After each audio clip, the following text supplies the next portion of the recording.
Welcome to this session of hearing people share their testimonies about coming to Christ and what Christ means to them.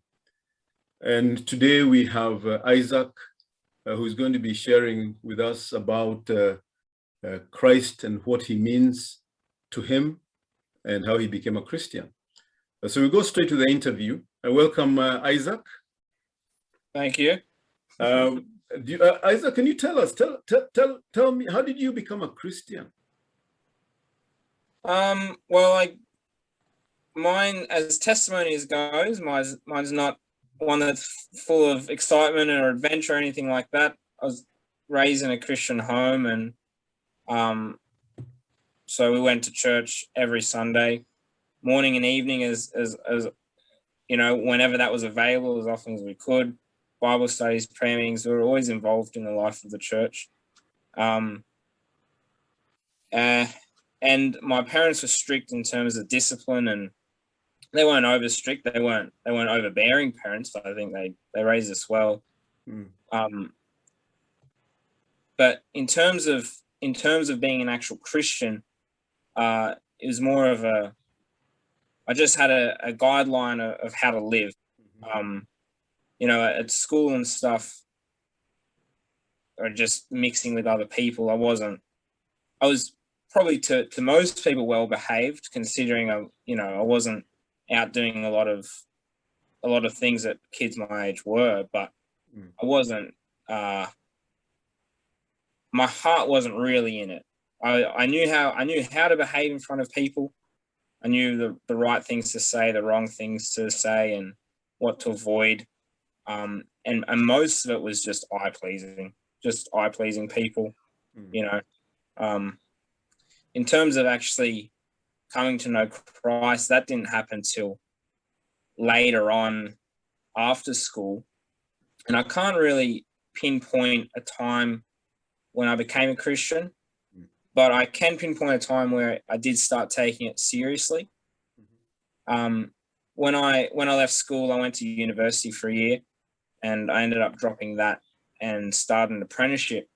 I don't think it wasn't until a year or two into the apprenticeship, and I just started a full-time job. I had a boss who was a bit difficult, and it was just a time I think God put me through that allowed me to mature.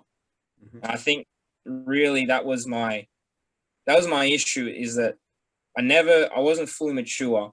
And obviously we're never fully mature, but I wasn't mature enough that I really saw a need for Christianity, for Christ. I knew, you know, Jesus was someone who died on the cross for sinners. I've been through all the Sunday school classes, and I knew all the lessons, and I knew all the answers to the questions, but it wasn't something I needed myself.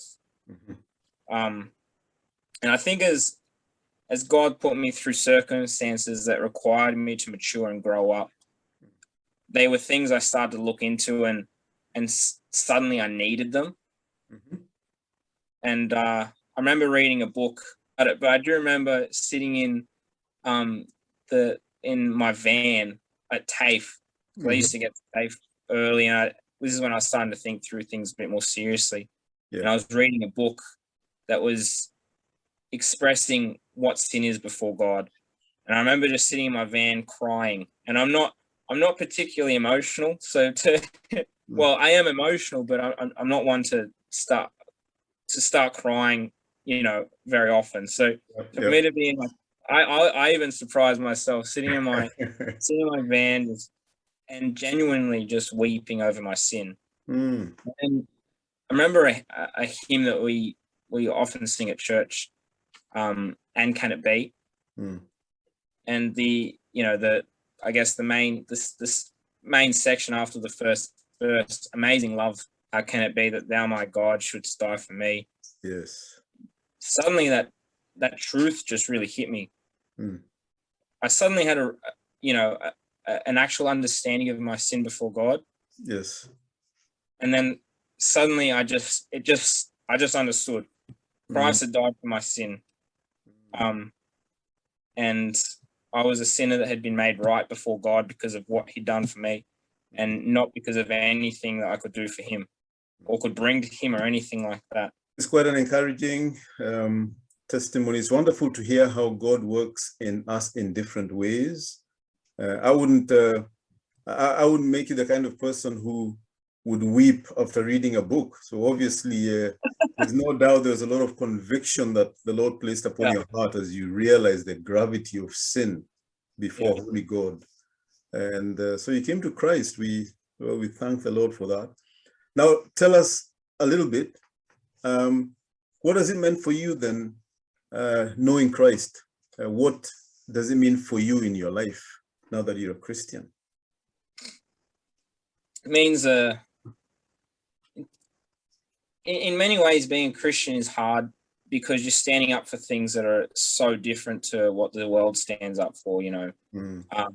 It wasn't too long after that I got in a relationship with who's now my wife, and you know, you explaining to people that you don't live in a sexual relationship with each other, and you know, there's certain things there's so much in life that you abstain from, and you don't go anything near.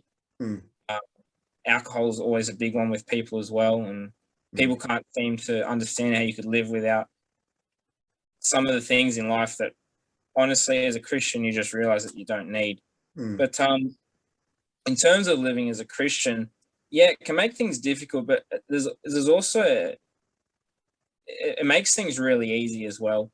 In a sense, once you understand the things that you believe, and you're convicted of them, and you're convicted enough to tell people that, no, I don't have sex before marriage, and I don't get drunk, and I have no desire to, you know, no matter what they say about you, it doesn't matter. And honestly, it's a great life. You know, people think of God's law as something that's just he's put there to restrict us from doing things. For us, we're given a law by God because he knows what's good for us.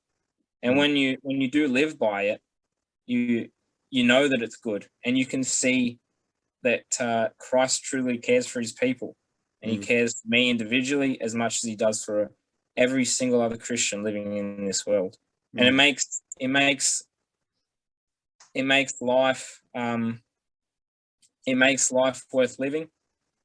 Having something that you believe in, and it has eternal ramifications. You know, I talk to a lot of atheists at work and stuff like that. I can't understand living through a corrupt world like we live in, where there's so much pain and suffering, and there's lots of good things, but there's lots of bad things as well. And when you die, that's just the end of it all. You know, it was all nothing. Yeah, that was Isaac telling us a little bit about how he came to the Lord and the significance of Christ in his life. Thank you, Isaac.